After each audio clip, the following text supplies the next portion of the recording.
ପିଲାମାନେ ଆଜି ଆମେ କୋର୍ 14ଟା ଡିସ୍କସନ୍ କରିଦେବା। ଓକେ, ତ ତମର କ'ଣ ଜଲ୍ଦି ଟିକେ ସାରିଲେ କ'ଣ ହବ ନା ତାପରେ ଆକାଉଣ୍ଟିଂ ଅନର୍ସ ପିଲାମାନଙ୍କର ଅଛି, ହିଷ୍ଟ୍ରି ଅନର୍ସ ପିଲାମାନଙ୍କର ଅଛି, ଓଡ଼ିଆ ଅନର୍ସ ପିଲାମାନଙ୍କର କୋଶ୍ଚିନ୍ ଅଛି। ତ ସବୁ କିଛି ଡିସ୍କସନ୍ କଲା ବେଳକୁ ତ ଯାହା ବି ହେଲେ ଆପଣଙ୍କର କ'ଣ ପରୀକ୍ଷା ପାଖେଇ ଆସିଲାଣି। ଓକେ, ତ ଜଲ୍ଦି ଜଲ୍ଦି ଡିସ୍କସନ୍ଟା ନ କଲେ ସବୁ ପିଲାମାନେ ପୁଣି କ'ଣ ପ୍ରିଭିୟସ୍ ଇୟର୍ କୋଶ୍ଚିନ୍ ପାଇପାରିବେନି, ପୁଣି ହଇରାଣ ହେଇଯିବେ। ଓକେ, ତ ଜଲ୍ଦି ଜଲ୍ଦି ତମର ଜଲ୍ଦି ଟିକେ ସରେଇ ଦେଲେ ତାପରେ ଆମେ କ'ଣ କରିବା ନା ହିଷ୍ଟ୍ରି ଅନର୍ସ ପିଲାଙ୍କର ଟିକେ ଦେଖିବା, ସବୁ ପିଲାଙ୍କର ଦେଖିବା। ଓକେ, ସମସ୍ତଙ୍କର କୋଶ୍ଚିନ୍ ଅଛି, ଟିକେ ଟାଇମ୍ ଲାଗିବ, ଖାଲି ଟିକେ ୱେଟ୍ କର। ଦେଖ, ଯାହା ମୋ କତିରେ ତ ବୁକ୍ ନାହିଁ, ଯାହା ବି ମୋ କତିରେ ଯେତିକି ଆନ୍ସର୍ ଅଛି ସବୁ ମୁଁ କହିଦେବି। ଆଉ ଯାହା ନାହିଁ ଆପଣଙ୍କ କତିରେ ବୁକ୍ ଥିବ ତ ସମସ୍ତେ କ'ଣ କରିବେ ନା ନୋଟ୍ କରିଦିଅନ୍ତୁ, ଆପଣଙ୍କୁ ଇଜି ହେବ। ତାପରେ ଆନ୍ସର୍ ନିଜେ ତ ବାହାର କରିଦେବେ, ବୁକ୍ ଥିବ ନା। ଓକେ, ତାର ଦେଖ ଏର ଦେଖ ପ୍ରଥମେ ଦେଇଛି ରାଜା ରାମମୋହନ ରାୟ 1815 ମସିହାରେ ଡ୍ୟାସ୍ ସ୍ଥାପନ କରିଥିଲେ। ତ କ'ଣ ସ୍ଥାପନ କରିଥିଲେ ନା ଆତ୍ମୀୟ ସହ ସ୍ଥାପନ କରିଥିଲେ। ଓକେ, ତାପରେ ବିରେ ଦେଖ 1882 ମସିହାରେ ଆର୍ଯ୍ୟ ମହିଳା ସମାଜ ଡ୍ୟାନ୍ସଙ୍କ ଦ୍ୱାରା ପ୍ରତିଷ୍ଠିତ ହୋଇଥିଲା। କାହା ଦ୍ୱାରା ନା ପଣ୍ଡିତ ରାମବାଇଙ୍କ ଦ୍ୱାରା ପ୍ରତିଷ୍ଠିତ ହୋଇଥିଲା। ମନେ ରହିଲା ସମସ୍ତଙ୍କର। ତାପରେ ଦେଖ ସି ଦେଖ 1893 ମସିହାରେ ବିବେକାନନ୍ଦ ଡ୍ୟାସ୍ ଠାରେ ବିଶ୍ୱ ଧର୍ମ ସମ୍ମିଳନୀରେ ଯୋଗ ଦେଇଥିଲେ। କାହାର ହବ ନା ହିନ୍ଦୁ ଧର୍ମ ଠାରେ ହେଲା, ହିନ୍ଦୁ ଧର୍ମ ଠାରେ କୋଉଠି ବିବେକାନନ୍ଦ ବିଶ୍ୱ ଧର୍ମ ସମ୍ମିଳନୀ ଯୋଗ ଦେଇଥିଲେ। ତାପରେ ଦେଖ ଡି ଡ୍ୟାସ୍ ବିବେକାନନ୍ଦକୁ ହିନ୍ଦୁ ନେପୋଲିୟନ ଭାବରେ ନାମିତ କରିଥିଲେ। କିଏ? ସମୁଦ୍ରଗୁପ୍ତ ହେଲା, କିଏ କରିଥିଲେ ନା ସମୁଦ୍ରଗୁପ୍ତ। ତାପରେ ଇ ଦେଖ ଗ୍ରାମାଞ୍ଚଳ ଗଣତନ୍ତ୍ର ଉପରେ ଗାନ୍ଧୀଙ୍କର ଧାରଣା ଡ୍ୟାସ୍ ତତ୍ତ୍ୱରେ ପ୍ରତିଫଳିତ ହୋଇଥିଲା। କ'ଣ? ଗଣତାନ୍ତ୍ରିକ ବିକେନ୍ଦ୍ରୀକରଣ ହେଲା, ଆର କ'ଣ ଆନ୍ସର୍ ହବ ନା ଗଣତାନ୍ତ୍ରିକ ବିକେନ୍ଦ୍ରୀକରଣ। ଓକେ,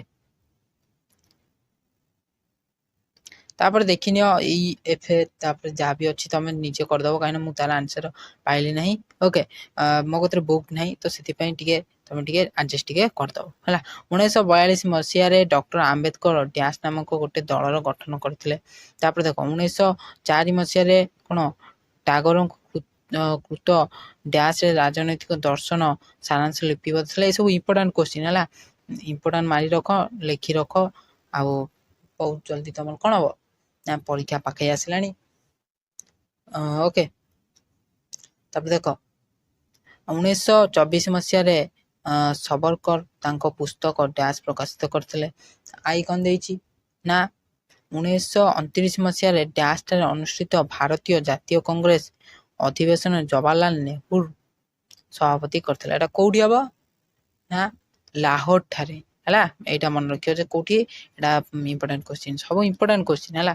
ପ୍ରିଭିୟସ୍ ଇୟର୍ କୋଶ୍ଚିନ୍ ସବୁବେଳେ ହିଁ ଆସିଥାଏ ଏକ୍ଜାମ୍ରେ। ଏଇଟା କ'ଣ ହବ ଲାହୋର ଠାରେ। ତାପରେ ଯେ ଟ୍ରିଟସ୍କିଙ୍କର ଡ୍ୟାସ୍ ତତ୍ତ୍ୱ ଦ୍ୱାରା ଲୋହିତ ପ୍ରଭାବିତ ହୋଇଥିଲା। କାହା ଦ୍ୱାରା ହେଇଥିଲା ତମର ବହିରେ ଟିକେ ଦେଖିନେବ। ତାପରେ କିଏ ଦେଖ ଜୟପ୍ରକାଶ ପ୍ରଥମ କରି ସମ୍ପୂର୍ଣ୍ଣ କ୍ରାନ୍ତି ଶବ୍ଦକୁ ଡ୍ୟାସ୍ ନାମକ ବ୍ରିଟିଶ ମାଗାଜିନ୍ ବ୍ୟବହାର କରିଥିଲେ।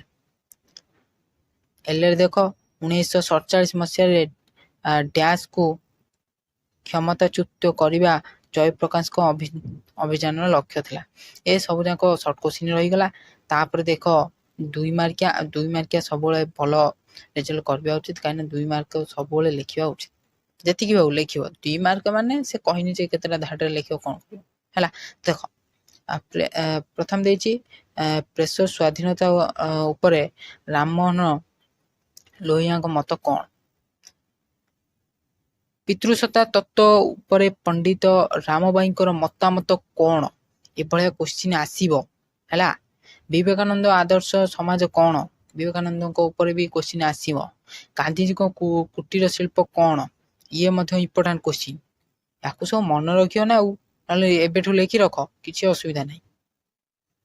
ହିନ୍ଦୁ ଧର୍ମ ଉପରେ ଆମ୍ବେଦକର ମତ କ'ଣ? ଏଫେ ଦେଇଛି କ'ଣ? ଉପନିଷଦ କିପରି ଟାଗୋରଙ୍କୁ ପ୍ରଭାବିତ କରିଥିଲା? ଦେଖୁଛ କୋଉଭଳିଆ ସବୁ କୋଶ୍ଚିନ୍ ଦେଖୁଛ ତ। ତାପରେ ଦେଖ ଜି ଦେଖ ସାବରକରଙ୍କ ମତରେ ଭାରତୀୟ ରାଷ୍ଟ୍ର ଓ ହିନ୍ଦୁ ଜାତି ମଧ୍ୟରେ ଥିବା ପାର୍ଥକ୍ୟ କ'ଣ? ଏଇଟା ବାରମ୍ବାର ଆସିଥାଏ। ଭାରତୀୟ ରାଷ୍ଟ୍ର ଆଉ ହିନ୍ଦୁ ଜାତି ମଧ୍ୟରେ ପାର୍ଥକ୍ୟ କ'ଣ ହେଲା, ଏହିପରି ହିଁ କୋଶ୍ଚିନ୍ ଆସିଥାଏ। ଆଉ ଆକୁ ସମସ୍ତେ ମନେ ରଖିବା ଉଚିତ। ଯୋଜନା ସମ୍ପର୍କରେ ନେହେରୁଙ୍କ ଧାରଣା କ'ଣ? ଲୋହିଆଙ୍କର 4 ସ୍ତମ୍ଭ ରାଷ୍ଟ୍ରତତ୍ତ୍ୱ କ'ଣ? ଦୁର୍ନୀତି ଉପରେ ଜୟପ୍ରକାଶ ନାରାୟଣଙ୍କ ମତାମତ କ'ଣ? ଏ ସବୁ କୋଶ୍ଚିନ୍ ଭଲ ଭଲ ଆସିଥାଏ।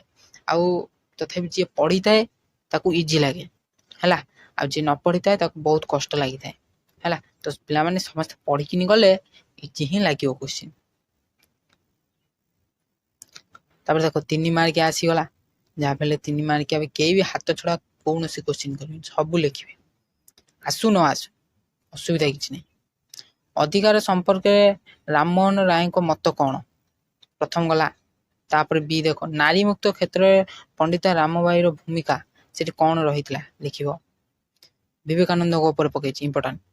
ବିବେକାନନ୍ଦ ମାନବବାଦ। ତାପରେ ଦେଖ, ସ୍ୱଦେଶୀ ଉପରେ ଗାନ୍ଧୀଜୀଙ୍କର ମତାମତ କ'ଣ? ସ୍ୱଦେଶୀ ଉପରେ ଗାନ୍ଧୀଜୀଙ୍କ ସେଥିରେ ମତାମତ କ'ଣ ଥିଲା, ଇଏ ବି ଗୋଟେ ଇମ୍ପୋର୍ଟାଣ୍ଟ କୋଶ୍ଚିନ୍ ହେଲା। ତାପରେ ଦେଖ, ଅସ୍ପୃଶ୍ୟତା ସମ୍ପର୍କରେ ଆମ୍ବେଦକରଙ୍କ ମତାମତ। ଏଫେ ଦେଖ, ଟାଗୋରଙ୍କ ସ୍ୱାଧୀନତା ସମ୍ପର୍କିତ ଧାରଣା। ତାପରେ ଜିରେ, ସାଂସ୍କୃତିକ ଜାତୀୟବାଦ ଭାବରେ ହିନ୍ଦୁତ୍ୱ। ନେହେରୁଙ୍କର ଧର୍ମ ନିରକ୍ଷେପତାବାଦ ନେହେରୁଙ୍କ ଉପରେ, ଏବେ ଗୋଟେ ଇମ୍ପୋର୍ଟାଣ୍ଟ। ଲୋହିଆଙ୍କ ନୂତନ ସମାଜ ତତ୍ତ୍ୱ, ଏ ପଳେଇଲା ଆଇ। ତାପରେ ଜୟ ପ୍ରକାଶ ନାରାୟଣଙ୍କର କ'ଣ? ଅନ୍ତୋଦୟ ଯୋଜନା। ଇଏ ସବୁ ପଳେଇଲା। ତାପରେ ଯୋଉଟା ମେନ୍ ଯୋଉଟା ରହୁଛି, କାହିଁକିନା 7 ମାର୍କିଆ ସବୁବେଳେ ଇମ୍ପୋର୍ଟାଣ୍ଟ ହେଲା, ସବୁବେଳେ 7 ମାର୍କିଆ ଲେଖିବ, ଆସୁ ନ ଆସୁ ପଛକେ 7 ମାର୍କିଆ କେବେ ହାତ ଛଡ଼ା କରିବନି।